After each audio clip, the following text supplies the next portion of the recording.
Hi, everybody. You are listening to Judging Meghan with your host, Meghan Judge. Okay.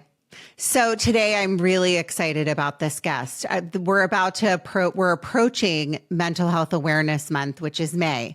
I know my past few episodes have been pretty heavy, and this probably will be very heavy, but I think the reason why this is so important is because it talks about all the things that I am so passionate about, which is suicide prevention is always going to be the biggest part of my platform.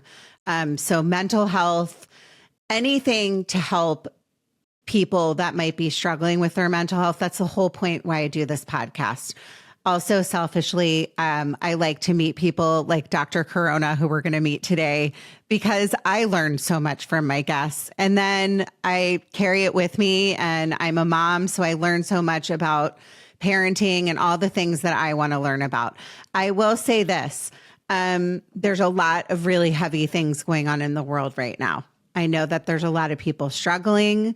So I just want to make sure that everybody knows that there's always resources. You know, if you are struggling, if you can't afford psychiatric care right now, a lot of times the universities and the schools, you know, these are all like they're going through school and they're trying to get their degree. So they might be offering discounted or free sessions. So that's really important. There's always hope and there's always help. So I want to make sure I say that before we get into what we're going to talk about today. We've all been put here for a reason, and we all deserve acceptance. Judging Meghan with Meghan Judge. I'm a trauma survivor from a really young age, and I have been diagnosed with complex PTSD in the past few years. I've been surrounded by death and abuse much of my life. I've been dragged through the mud and have been to the point of not wanting to go on anymore. Through my interviews with other survivors, I've learned that there is a way out. From recovering to surviving and thriving, we all have the strength to come out the other side. You are listening to Judging Meghan. Dr. Paul Corona, and forgive me, everyone, because you're going to hear me read because I can't memorize this, and we all know I'm horrible with an intro. So Dr. Paul Corona is a Southern California-based physician who is reshaping the future of psychiatry and family medicine. With over 30 years of medical experience, Dr. Corona is not your typical physician. He has also authored 3 books, the Healing of Mind and Body series, which I'm sure I just said wrong, and you're going to correct me in a second. Something that I find fascinating about your bio is that you also started out as, you know, a physician, and then you were fascinated by psychiatry and you went into that area. So I think that's huge. He also has a new book out called the Corona Protocol, a scientifically proven medical solution to stop addiction, bullying, homelessness, school shootings, and suicide 30 years in the making. Okay. You had me at hello, Dr. Paul. You had me at hello. Like, where has this book been? We all need it. So I really mean this. I can't wait to read it. Welcome to the podcast. Thank you for that. It's a pleasure to be on. Did I butcher the beginning? Just be honest. Oh. Are you lying? Are you lying? Just tell me the truth. I need the truth. We'll talk. The book, the first 3 books, you're very close. I was close. Tell my audience what the 3 books were that I knew I was going to butcher. Go ahead. They're healing the mind and body. It was a 3-book series, and we could talk about the journey of writing those 3 books. But healing the mind and body, the trilogy. Okay, see, I told you before we recorded. I feel like at this point I have not done an intro correctly in a very long time. I would say months. So something that I always ask my guests when they come on is, tell me about yourself. You know, we're going to start here. Where are you from? Why did you decide to go into this? I know there's a whole backstory here. So tell me where you're from. I'm from Los Angeles County. I grew up in the South Bay area where you're at, basically, for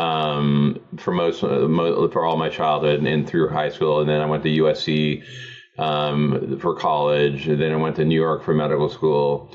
So I wanted to be a doctor since I was like 5 years old. They used to call me Dr. Paul as a nickname. You know, I got a doctor bag at my fifth birthday And I basically was obsessed with it. And I would, after I self-medicated on the candy pills, I would go around and check people's blood pressure with the plastic, instruments and check their heart.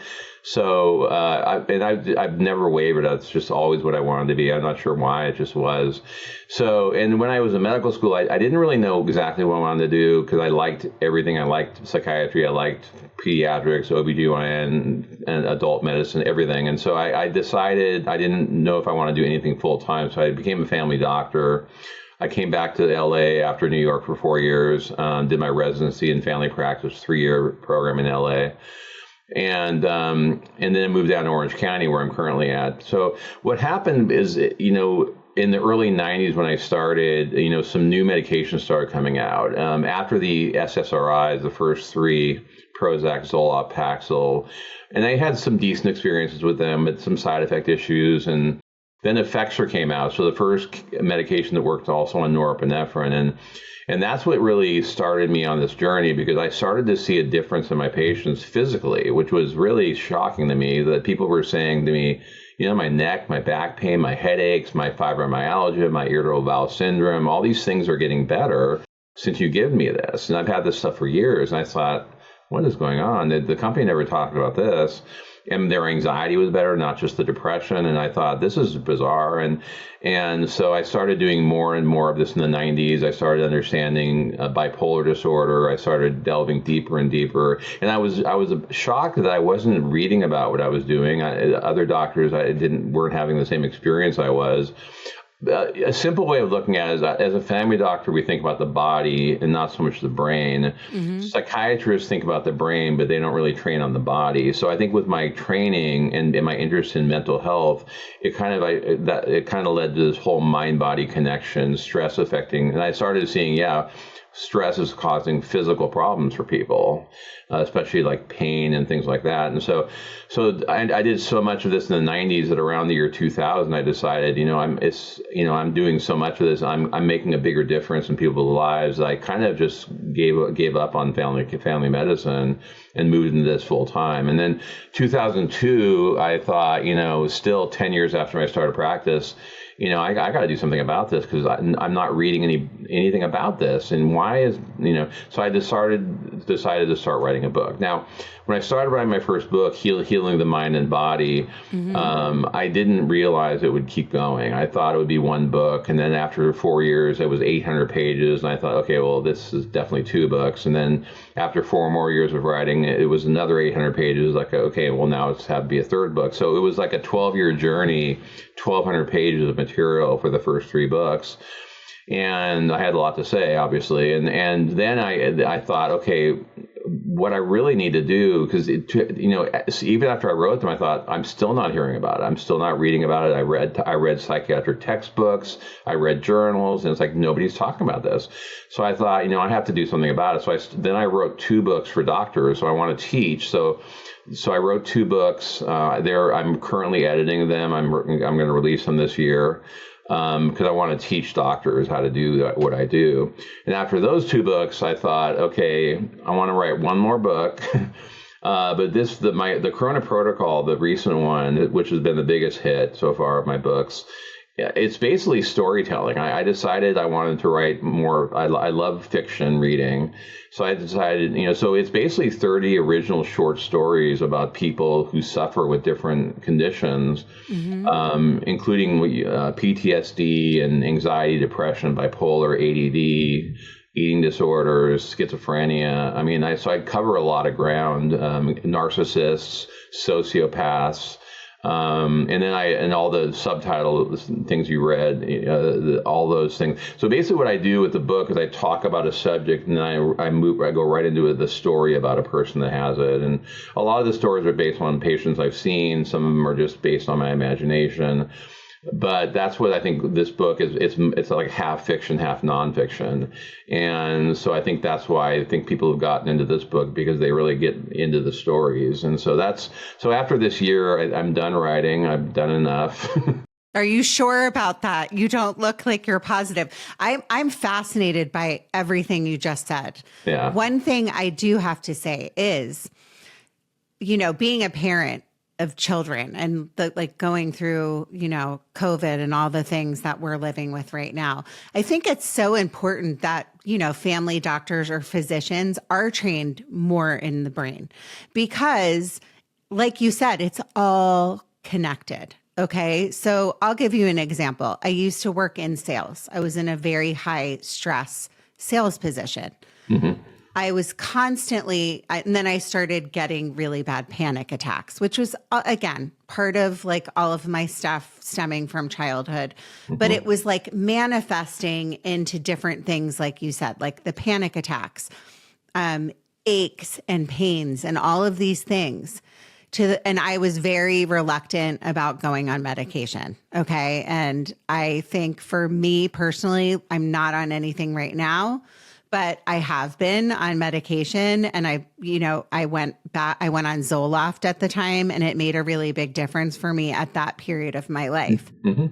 But what I find is it's kind of like the mind. And again, I am not a doctor, but I try to pretend like I am one.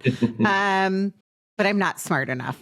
But I don't know. At some point, maybe I'll go back to school because I love the brain. I find it so fascinating. But something I was going to say is just that it's like this deep, dark universe, the brain, that we just don't understand, right? But if you're a doctor and you go to school, you understand how like all of the joints work, how all the muscles work, how your knee works. Mm-hmm. I think what you're talking about is so important. There needs to be more of an emphasis on the brain because it's all connected and it's so important, right? So I think that's huge. And again, thank you for doing that and what you do and everything you're doing for the world because we really, really need it. I mean, our suicide rates are the highest they've ever been right now, right? Yeah, and suicide basically is totally preventable if we get to the underlying cause of why someone is feeling suicidal. Mm-hmm. But yeah, you mentioned a lot of people get confused with this subject and they say mental. Was it just mental? I go, what do you mean just mental? Aren't you? Was it all in my head? What do you mean all in my head? Isn't that where the brain is? So I usually try to steer people into realizing like this is a real problem you're having. What the problem is that with the brain, you can't do blood tests for it. You can't scan it to find out what's going on neurochemically, which we can talk about within the nervous system and how that all works. So people don't think it's like a real thing. They think, oh, it's just a stress thing. I'll just, I just got to be stronger and get over it already. And so people get belittled because people say, well, everyone's got stress, just deal with it. And I think there's a lot of misconception about medications because psychotropic medications are amazing. I call them the holistic solution. And we can talk about how they work, but basically all they do, like antidepressants, what they do is they balance the system properly. So what happens in the nervous system is certain chemicals go out of balance. And the reasons they do are, number one, genetics. It runs in families. Number two, hormone changes, which is like puberty, premenstrual, postpartum, menopause. And in men, and you got teenage years, and you got, I call menopause, and trauma. Like, if you've gone through childhood trauma, that's like with PTSD, trauma affects the brain also. So it's the chemicals are out of whack is what happens. And so medications, Zoloft's a good medication. I work with better ones than that, like Prestige, Effexor, which are actually better because they work better on the physical stuff, like the aches and pains and but Zoloft's not a bad medication at all. It works. And so, but again, the key is finding medication that doesn't cause any side effects. But people say, well, I don't want to feel like numb and apathetic. And people are afraid of side effects. And they're like, look, if I choose the right medication, there should be only positive results. If there's any side effects, then we'll stop it. We don't have to stick on something that you don't like. I'll find something you do like.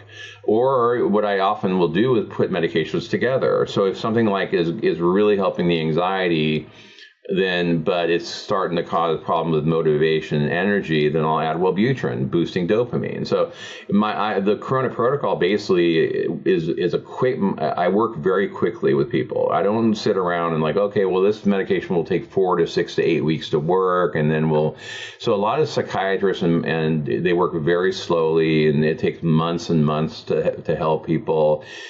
That's nonsense, and people are suffering for no reason if that's the case, because I work so quickly that I get people better within 1 or 2 visits. Are you serious? Yeah, I work because what I'll do is I'll take a very good history. I spend a good hour with the first patient, give something, and I tell every patient they call me in a week, no charge, just call me in a week and let me know how the first week goes. I can tell within 1 week if I've chosen correctly.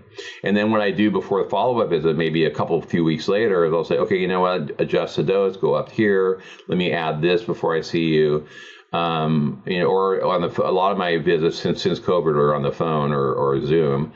But I adjust things super quickly because I have such a good feel for what's needed based on their history that I know what to do when and how to add when. And so, I'm able to get people fully better within 2 visits to 3 at the most usually, unless it's a very, very complex patient like a severe bipolar patient. That might take a little bit longer to get total stability, but people can get better quickly. And there's also, when you mention suicide, there's notion out there that, antidepressants cause suicide. That's nonsense.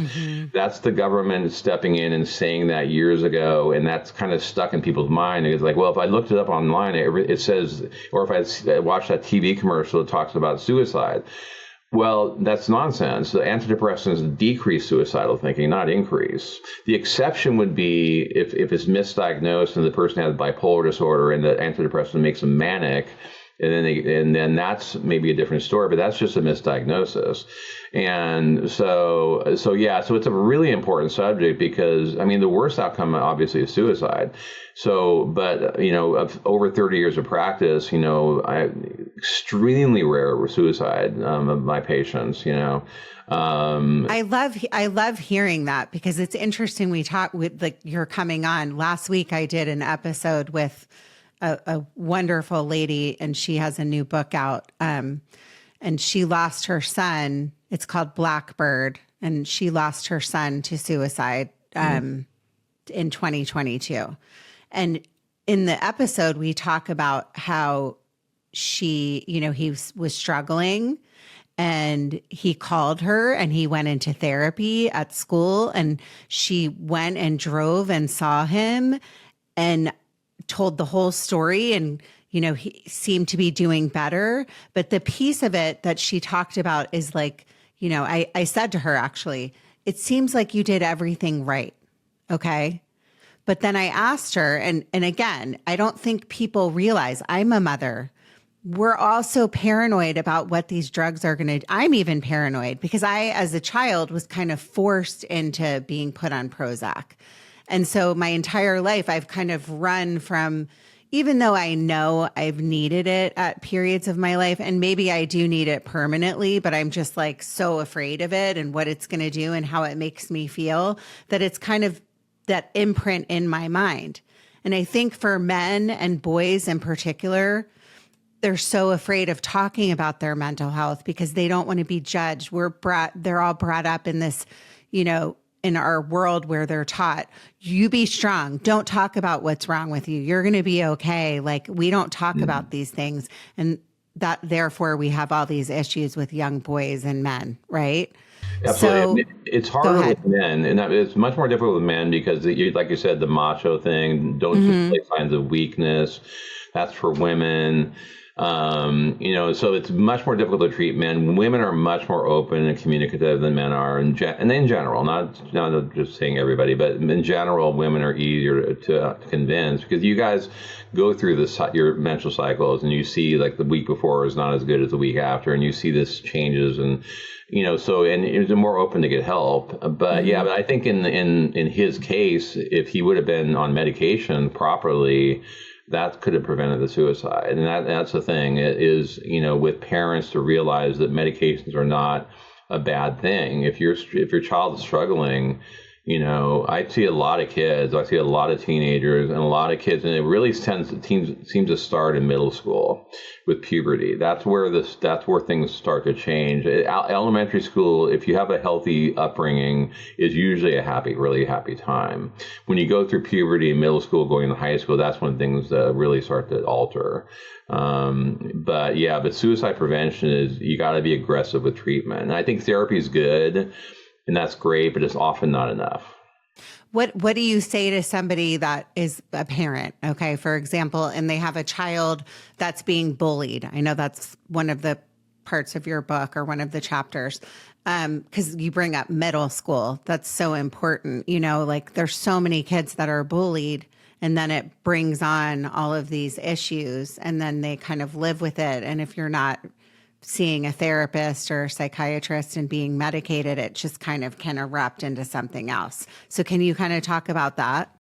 Well, bullying is so common. It's at schools, it's online. I mean, so a lot of it in social media. Mm-hmm. And kids spend way too much time on social media. Mm-hmm. And everyone wants to be a star on social media, impact, or a star.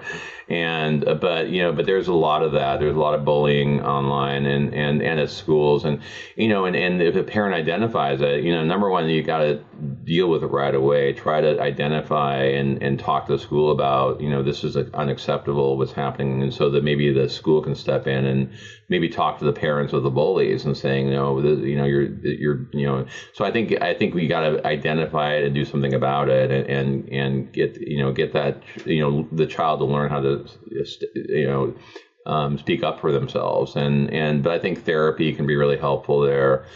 And the bullying typically has a major effect, and then that causes trauma on the kid. And so that's why, that's why medication can help, because I explain medication is strengthen the person from within. So when you feel better internally and more confident, then you're able to stand up to bullies better. And again, the problem is with parents, my kid's too young. That giving a pill to a kid, that's a terrible thing. Or people don't believe in ADD. I don't want to give my kid speed.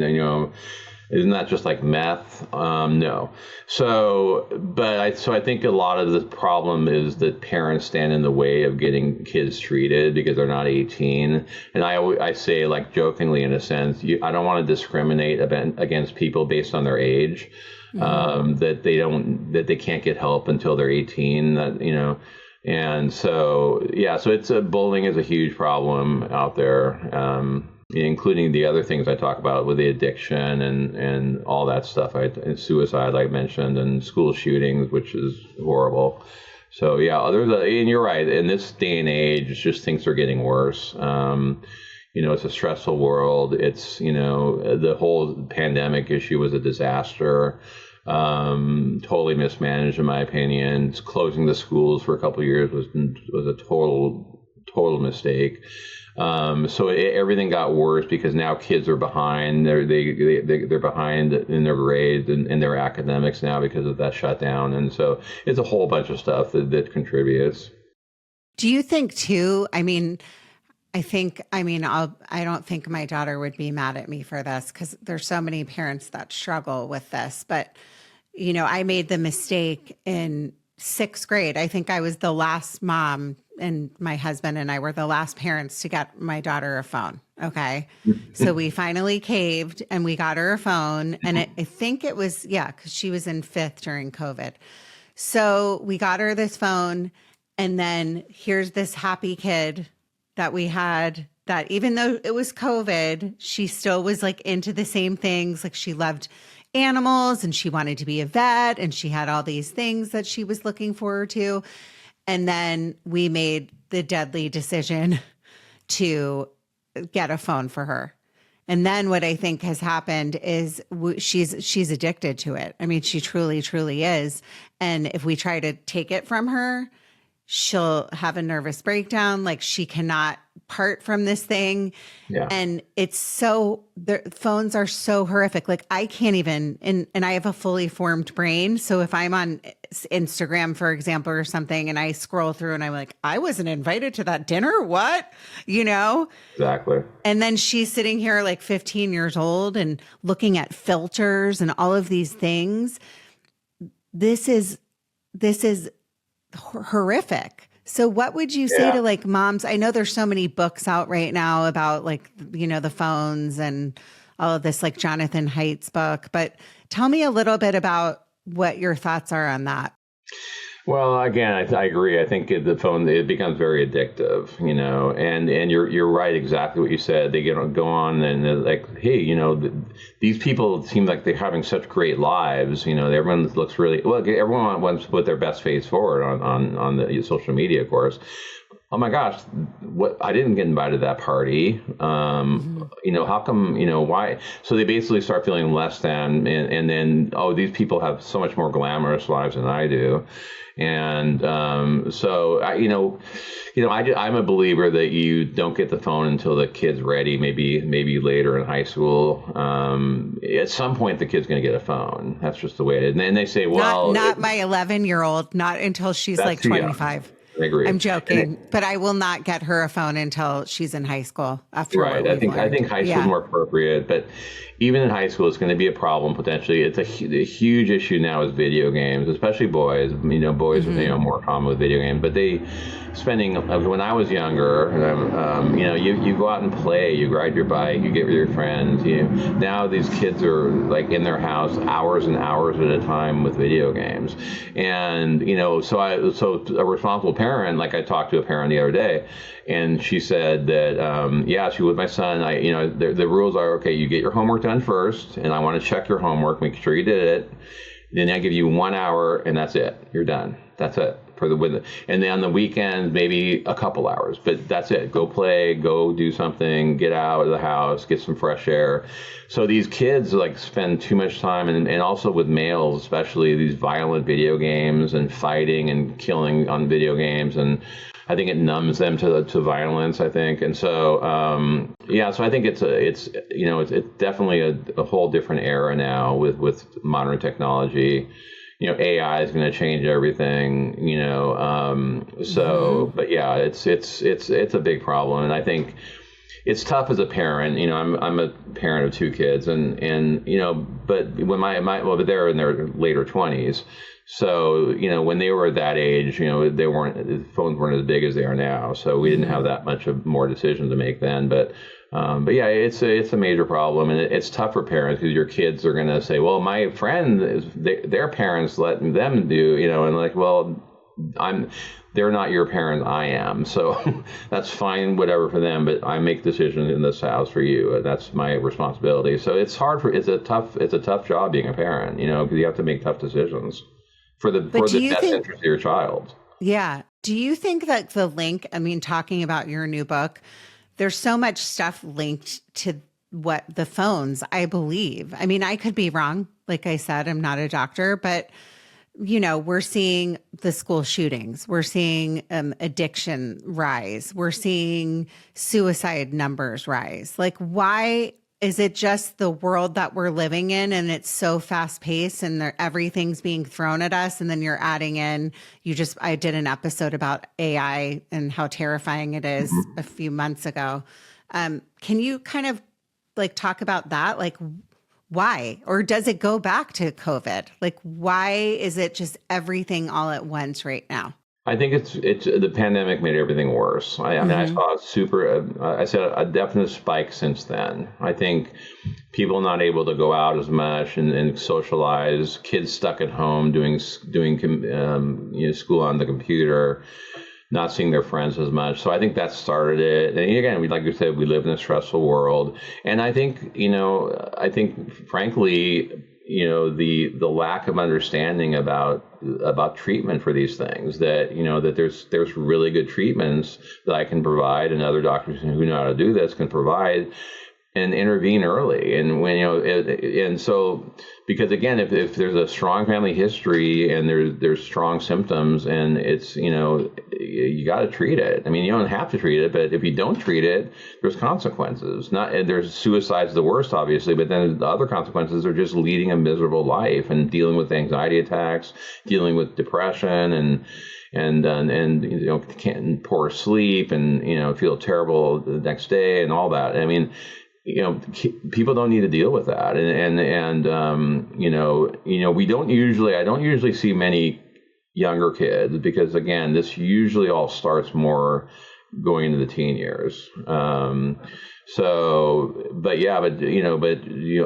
Recognizing that treatment is not a bad thing. It's not a scary thing. You're not being an irresponsible parent by thinking about treating your kid. If anything, you're being responsible by being proactive and understanding that, that this kid needs help. Can you touch on something which is like the cost piece of it? Because I think like in our country, like insurance, all of that stuff is so not where it should be. I think in most people, 99% of people think insurance is ridiculous, and right. Especially for mental health, nothing's covered, right? Or most of the time, nothing's covered. So it depends on the doctor, but I'm saying like specifically for psychiatric care or, therapy, a lot of times doctors aren't taking it. So for families that might be dealing with like a teenager that's like really needs therapy, or they need to be diagnosed with ADHD, or there's all these things, or can you kind of touch on, are like there any solutions that you see like moving forward for people? The doctor needs to know how to work with insurance. So like, you don't have to say always the psychiatric diagnosis. You can say headaches, you can say insomnia, you can say other things, and psychiatrists are expensive, but I purposely keep my prices half the cost of psychiatrists. My rates are really low. And I do a lot of extras for people. I do a lot of I'm very focused on customer service.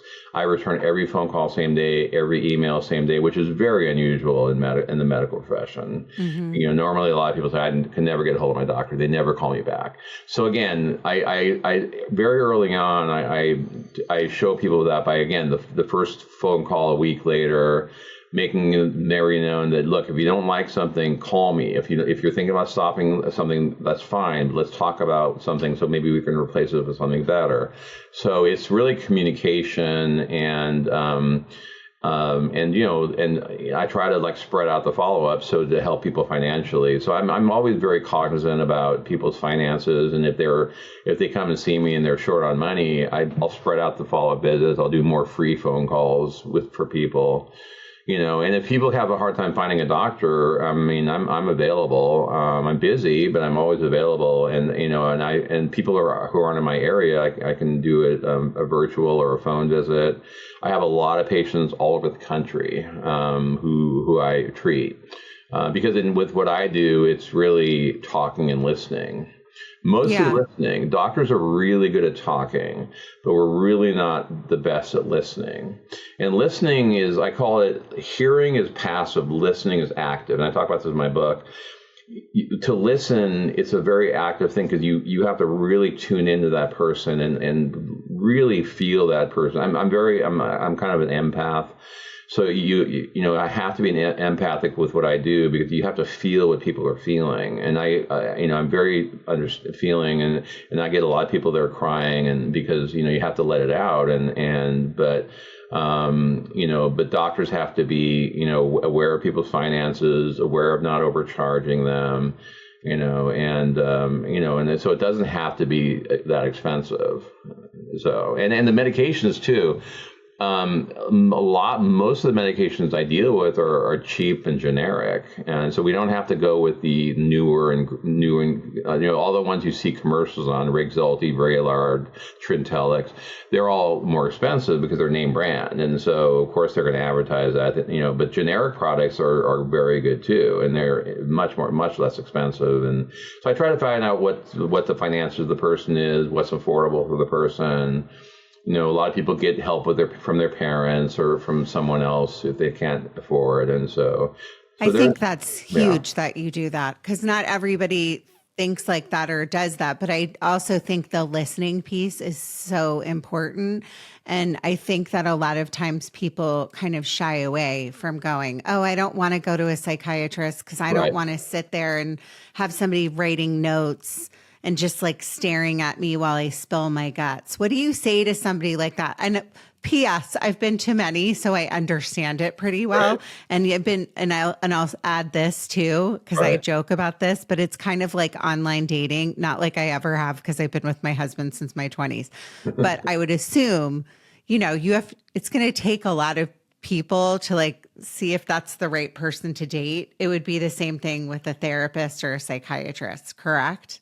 Yeah, and in my office setting, I mean, you can see this is what I wear every day. I wear Hawaiian shirts. I love it. And I have a very comfortable office, comfortable chairs. And so it's not as scary. So a lot of people come in really afraid because they think, oh my God, I'm gonna have to lay on the couch and tell them about everything. And no, there's no laying on the couch. You're sitting there's no barrier in between us. There's no table or anything. So it's like talking to a friend. And that's how I want it in my office. I want to, just like you're talking to a friend and telling me what's going on. And so I make it comfortable for people, because again, people are coming in are nervous. They're very nervous. And some people won't come in. They just said, I'm too uncomfortable coming in. Can we do it over the phone? Yeah, we can do it over the phone. Yeah, that works. And so, so whatever works for the person, I'm open. Let me ask you a question about it. And I'm sorry, I'm just shooting questions at you so quickly, but I find all of this fascinating. And I think my listeners would like to know this too. So it's not a one size fits all, right? You said there could be all different. You might have to like put somebody on several medications, and everybody's different, right? It's not like breaking an arm, right? Your brain is very, very different.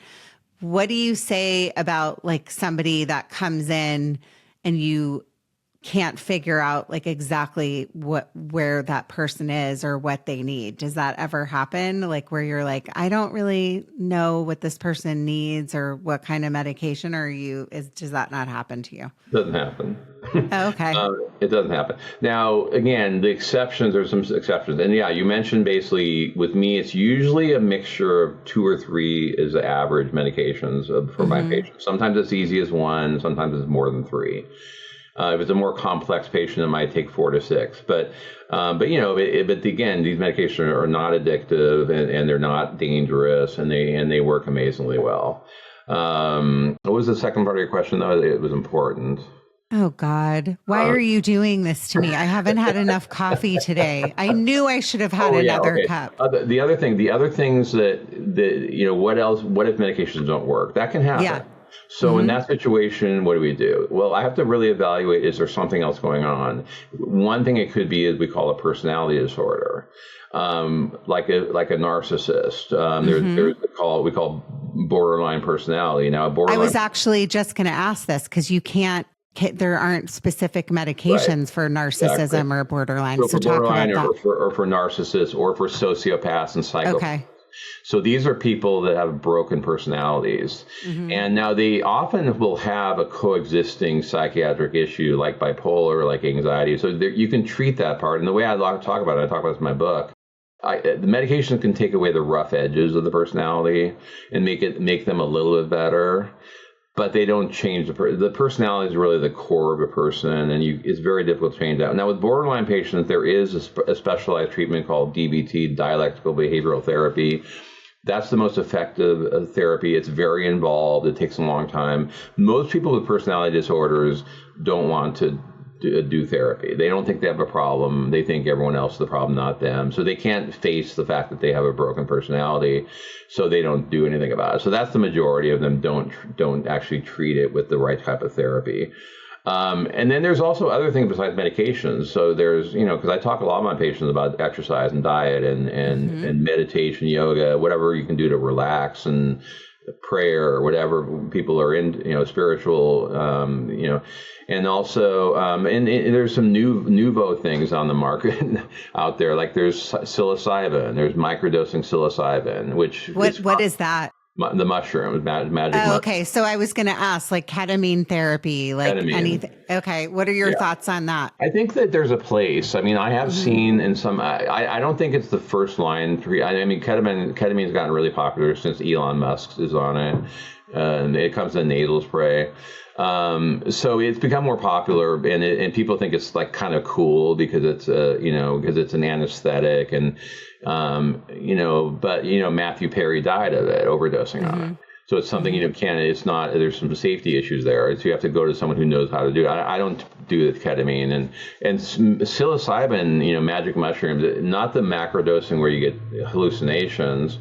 But microdosing can definitely help. And normally what I reserve those for is, after I've done the medication thing, if I'm really good at getting people fully better. If I get people 75% of the way there and I'm trying to get them 100%, but I've got them as far as I can get them.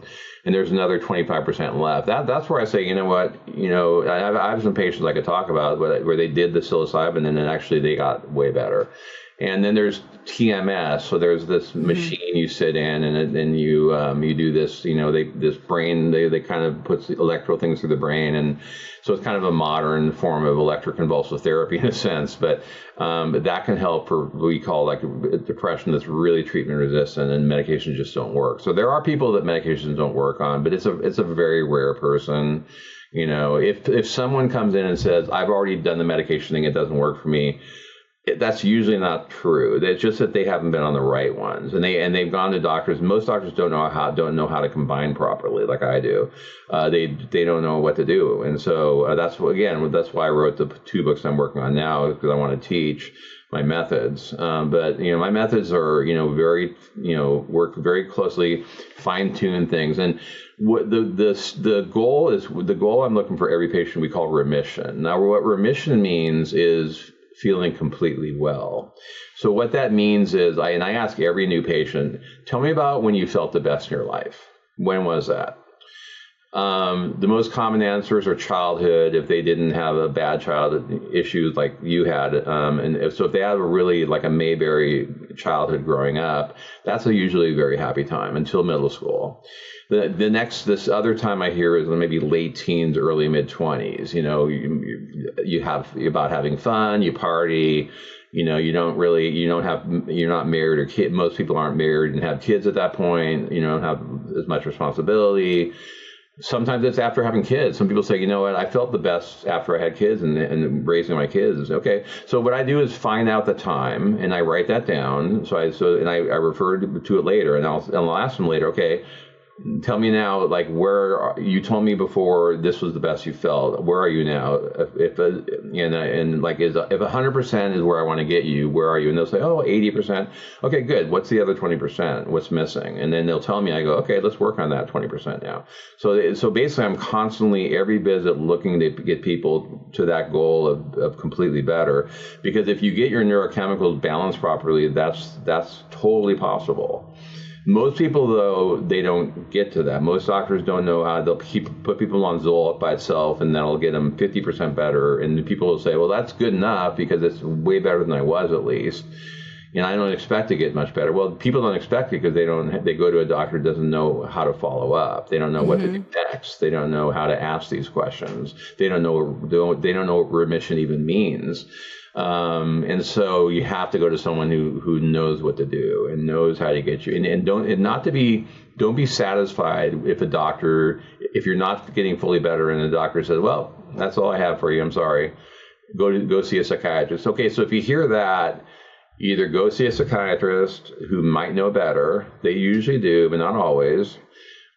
Or see me, or see someone who knows what they're doing. Maybe someone in academics or teachers, or so someone who maybe knows more than the average doctor does, who maybe doesn't, doesn't keep up with things, or doesn't, and doesn't, again, and with psychiatrists, like I said, since they don't really understand the body, they don't typically focus on like a lot of the physical things that people suffer with that I focus on. I have a question because it's part of like one of the chapters or the part of the title of your book is the piece of when somebody, homelessness, for example, right? Mm-hmm. So if somebody has major depressive disorder, right, and they are homeless and they're on the streets and they refuse to get help, which there's a ton of that, as we both know. I mean, we live in California. Orange County doesn't have it like LA, okay? And not, right. I don't have it as bad as like Venice Beach and those areas, right. But we do have it. And most of these people are either addicts, right, which stems from, could be all different kinds of things like borderline, whatever it is. Right. What do you say about somebody that's like, could they be too far along? Could they be too ill to come see you? No. Okay. Never, because the homelessness is basically, it's two things. It's addiction, it's mental illness. And you can't separate those two things. I mean, what is addiction is a brain disease, but addiction is basically self-medicating. So when you self-medicate to feel better, I mean, and with teenagers, alcohol, marijuana, they vape marijuana, and nicotine is a huge thing now in teenagers. But then you get to the hard stuff. So most people on the street, they're on fentanyl, they're on heroin, they're on meth, but so it's self-medicating, but then their mental illness gets so bad that they just don't get treated. And so that's why they can't function. They can't hold down a job, and they end up being homeless. And a lot of the homeless, they don't want help. And they don't want to be, because this is the life they want, in a sense, as weird as that sounds.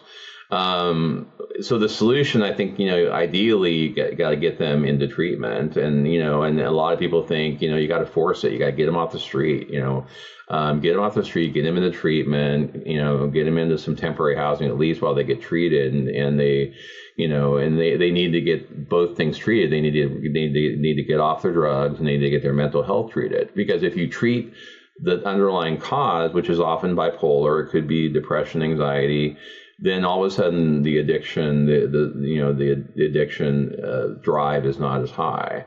But it's a tough problem. It's California. We have it worse than any state in the country. We do, because if you want to 5150 somebody, for example, right, they could be let out if they refuse treatment. So it's kind of a hard situation. Whereas if these people, I interviewed a lady years ago, and she did everything she could to save her brother. He was bipolar and had an addict, and she just wouldn't give up on him. Whereas a lot of people don't have the resources to do that. And then they lose their family members to the streets. Right. And he's actually, from what I understand, back, I think he's he's off the streets. He's on medication. He's like that small percentage of people that took the help. But there's so many of them that won't. And then the police don't want to get involved because they can't do anything. Right. Exactly. Yeah, it's a tough situation. A lot of them are schizophrenic, which is difficult. A lot of them don't want to take medication. They don't want to get treated. So it's a problem that's not very easily solvable. Unless you crack down, you can crack down. I know in California, I think the president of China came to visit, and they cleaned everything up. All the homeless were gone. So it's like, okay, well, they did it then temporarily, and then after they were gone, they all went back. So obviously they just moved them. They weren't. I don't know where they went, but they went. I saw it. They all just swept them up. We're about to have the Olympics. They're going to all be swept up again, and then they're going to go right back. Right. I know. So it's kind of like one of those things where you're putting putting your hand over a water spout, and it's just going to come right back, right? Yeah, absolutely. So for the sake of time, and for my listeners that are listening right now, what is the biggest takeaway from your new book, and something like your legacy that you would like for listeners to learn from this episode? I wanted them to learn that don't give up hope. like you opened with. It's great how you open the show. There's hope, and if you don't have hope, or you say, "Oh, I've already done that. I've tried that. It doesn't work for me." That's not true. Read my book, because on my book, like I said, there's 30 stories that tell you you'll relate to at least one or two of them. If you have any kind of mental health issue, you'll relate, and that's why I wrote it like this. And I also talk about the treatment strategy and what got people better. So I'm basically very, very. So that's why I think not giving up hope. If you're suicidal, seek help. Talk to somebody, someone you trust, and if you're interested too, I have a TV show now too that we're in our 3rd season.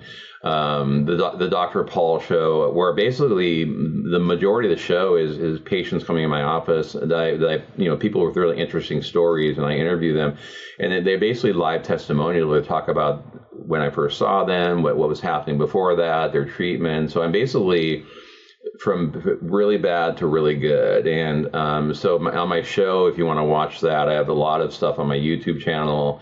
I'm on Roku. I'm on Amazon Fire. If you want to find my show on YouTube, by the way, it's the Dr. Paul Show, but you have to put the Dr. Paul Show, all lowercase, stuck together, no spacing, no period. So THEDRPAULSHOW. It's over 1,000. Why do they have to make it so hard? I don't understand. Because I looked for it, I couldn't find it. Well, you have to do it that way. But the Dr. Paul Show, and I have lots of videos of patients. I have my whiteboard out, so I explain neurons, I explain neurochemistry. I have short 5 to 10 minute videos on my YouTube channel. It's growing really leaps and bounds, over 20,000 views, over 1,000 new ones a week. But my show is really exciting because it's real life what I do, and it's showing real patients. There's one called, if you want to look up Samantha, that's the most popular one so far. To the point where the TV networks wants us to do a documentary on her case. So we're going to do a 2 or 3 hour documentary of her case. She was homeless. She was on fentanyl, and I saw that. I looked at it was on Instagram too. Yeah, that's Samantha. If you want to see the whole half-hour interview with her, go on my YouTube channel. Her case is so compelling that we're going to do a long documentary on her. So if you want to see, and my book is available. The Corona Protocol is on Amazon, Barnes & Noble, Walmart. It's also an audiobook on Audible. My first 3 books, Healing the Mind and Body, the trilogy, is on Amazon. And if you want to learn more about me, my website is drpaulcoronamd.com. So that's DR for doctor, no period, drpaulcorona, like the virus, MD, and like medicaldoctor.com. And so if you want to go on my website, that you can get a hold of me. I have lots of stuff, blogs. I've got. And you also wear a Hawaiian shirt, which I love. I always wear my Hawaiian shirts everywhere. I love it. I love it. That's my uniform. Jeans and Hawaiian shirts. No stethoscope. No white. I like that. You got it. Because then people come in and they're like, "Oh, he's in a Hawaiian shirt. I guess I'll stay a few minutes." Right. Okay. I loved this episode. I love talking to you. Thank you so much for coming on. Sure. Everyone, if you are struggling and reach out to Dr. Paul. It sounds like he knows what he's talking about. And I can't wait to read your book, because I think that there's so many misconceptions about, being afraid to get help. And like I said, I tell my story that in 2020, I started this podcast. I was pretty much drooling in a corner. I was at my worst place. I was dealing with suicidal ideations. I did not want to be here, and I'm still here. And I think now that if I would have left this planet, I wouldn't be here for my 2 girls. Right. There's been so many things that I've experienced in life because I decided to stay. So please reach out to Dr. Paul. Please follow his show, follow his Instagram. And I'm so grateful to meet you today. So thank you so much. Everyone, if you're kind enough, please leave me a review on Spotify or Apple or wherever you're listening. And keep going. You matter. Your story matters. Thanks, Dr. Paul. Judging Meghan with Meghan Judge.